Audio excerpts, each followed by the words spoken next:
Hey guys, it's Davin here at brewbits.com. Behind the camera as usual, we've got James. Say hello, James. So it is the beginning of April and my rhubarb has started shooting in the front garden. So I picked some rhubarb stalks and I've already made a rhubarb crumble with it. Delicious.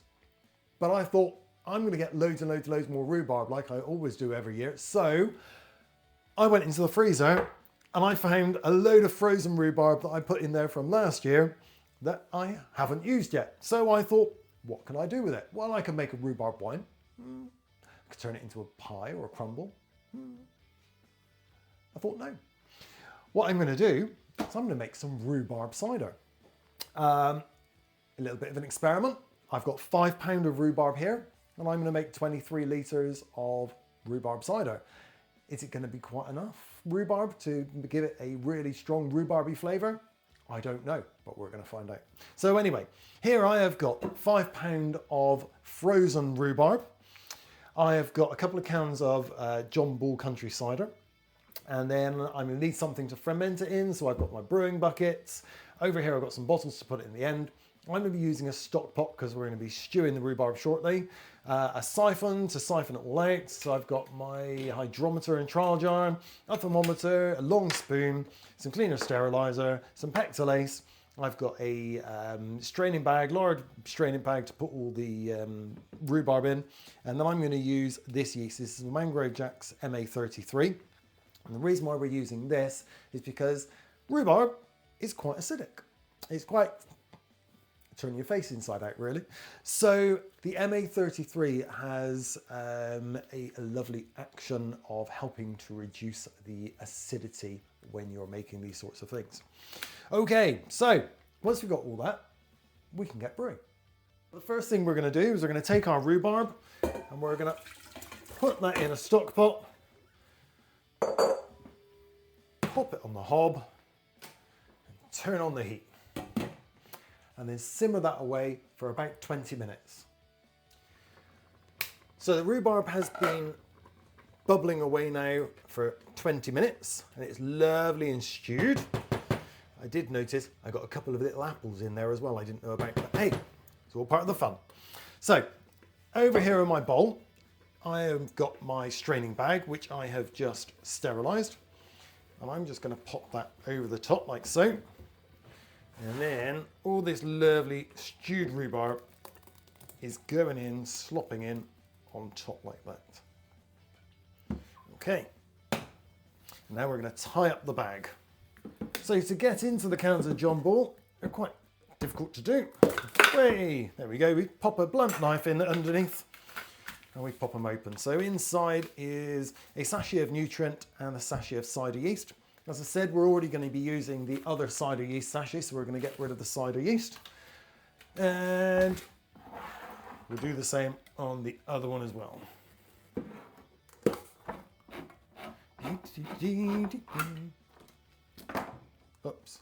mean to do that. Apple juice concentrate goes in like so. Let's quickly do the other one. Second one goes in. Easy as that. Okay, so there's still a lot of apple juice concentrate in here. So all I'm going to do with my tap is get in, swat my fingers off.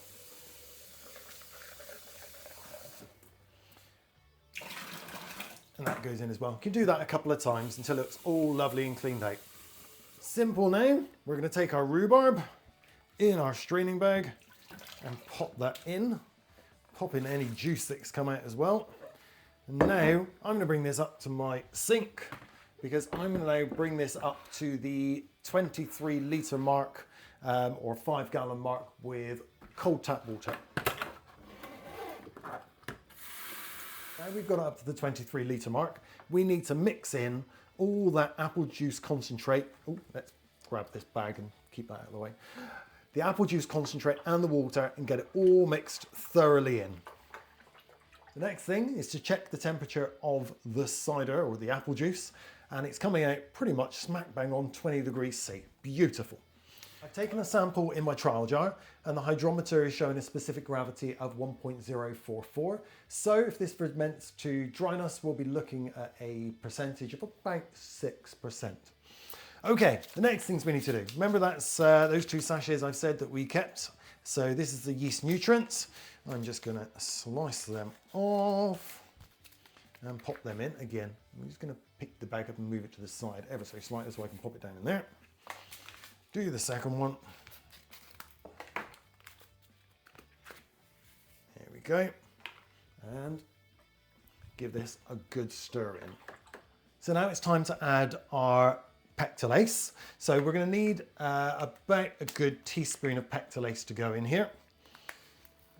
And that is going to work on a couple of things. It's going to help destroy any pectin that may be in there, which will prevent our wine from clearing.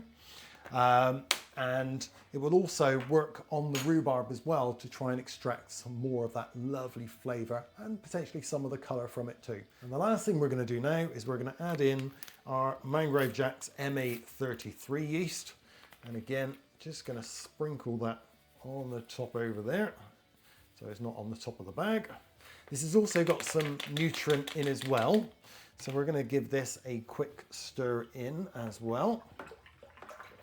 And that will get to work in the next 12 to 24 hours and start the fermentation process. So I'm now going to pop the rest of that back in, pop my lid on loosely, and then I'm going to pop this in my warm place, about 18 to 22 degrees C for 7 to 10 days. But it seems we've got this sample here. I know it's going to be quite sweet, but it's got all that lovely rhubarb in there already. So you've got lovely appley flavours that you've got from the John Bull kits. Ooh, that's got a tart acidity to it. And yes, you can taste the rhubarb. You can. I think once this is fermented down, that's really quite sharp and tart at the moment. I'm hoping that that Mangrove Jacks MA33 yeast is going to reduce the acidity somewhat before we get to the final tasting. But if not, we could always rectify it later. So for now, 18 to 22 degrees C in a nice warm place for about 7 to 10 days to allow the fermentation to complete. It's been 10 days since we started the John Bull ciders with all the rhubarb, and it's settled down, it's stopped bubbling away. So I've taken a sample and the hydrometer is coming out at pretty much smack bang on 1.000. So we're ready to move on. Okay, in here then, we have got the bag of rhubarb that we tied up and it's floated to the top. And so there's lots and lots and lots of lovely juice still left in here.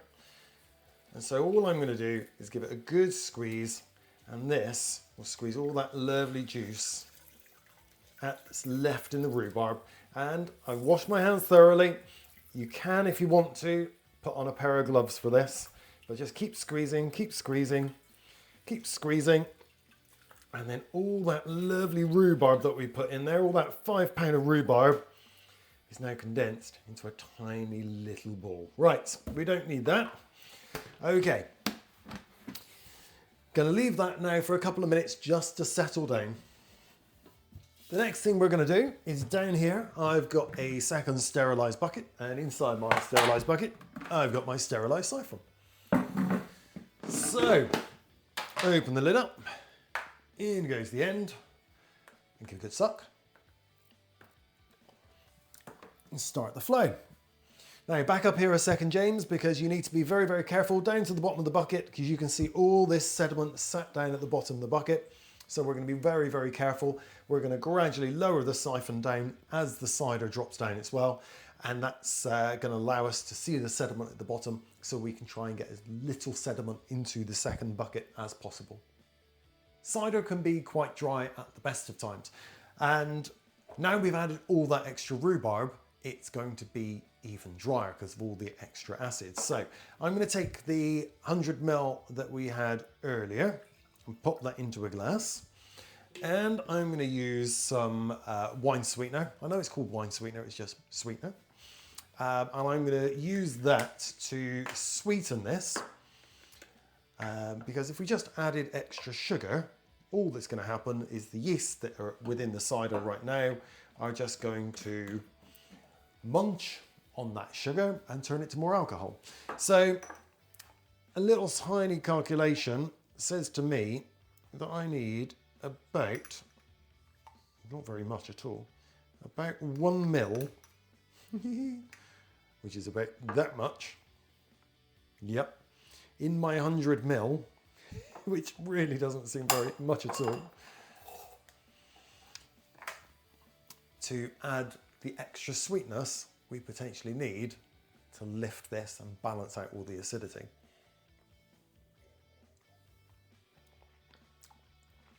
Ooh, that's really quite nice. Oh, that's got a lovely scrumpiness, and that's got a lovely rhubarbiness too. Probably could add extra more rhubarb if I was going to do this again. Probably will even use even more rhubarb next time. But that's a really good start. Anyway. Ooh. Oh yeah, that's good. Right, so if 1 mil in 100 mil is cracking, we've got about 21 litres here. So we'll do the maths and then we'll work out how much sweetener we need to add. So after a few other little tasting experiments, James has put his 2 penneth in and gone, oh my God, that is so sweet. Can we turn it down a notch? So, all right, I'm gonna go kind of a little way in the middle. So on my trial jar, it's very handily got measurements. So I'm gonna use 100 ml of the wine sweetener, and that's gonna sweeten this up quite nice because there's also the addedness, that's a new word. There's the added thing to remember is that this cider will condition whilst it's in the bottle and it will mellow slightly. So it's gonna lose a little bit of its acidity. So probably a mil to that 100 ml was gonna be a little bit too much. Probably just over half a mil would have been a good number. So we're going here with 100 ml into our 21 litres. Like so. I haven't got my spoon, so I'm coming in here. My spoon. And I'm going to give this a really good stir to mix all that sweetener in. Because I'm going to be barreling and bottling this cider, I'm going to be adding some priming sugar so we get a nice fizz in the bottles. And here I'm using just over 100 grams, 125 grams of priming sugar. Get that in and give that a good stir. Get it all dissolved. So I've got my bottling wand on, so I've started my bottling and I've siphoned a lot into my little mini keg as well. So there we go. I have bottled and barreled the rhubarb cider. So these all now need to go into my warm place for the next 7 days for the secondary fermentation to occur. And the bottles, that's going to make the cider nice and fizzy. In the barrel, that's just going to produce a nice little head of carbon dioxide in there to protect the cider and force it out through the tap so we can pour a nice quick pint of cider. Okay, after they've been in my warm place for the 7 days, they then need to be put somewhere nice and cool so they can clear. And then once they're clear, ideally give them a good month before you drink those. So those acids within the apple juice and the acids that in the rhubarb can start to make new forms of acids and new compounds and become softer and more gentle to drink.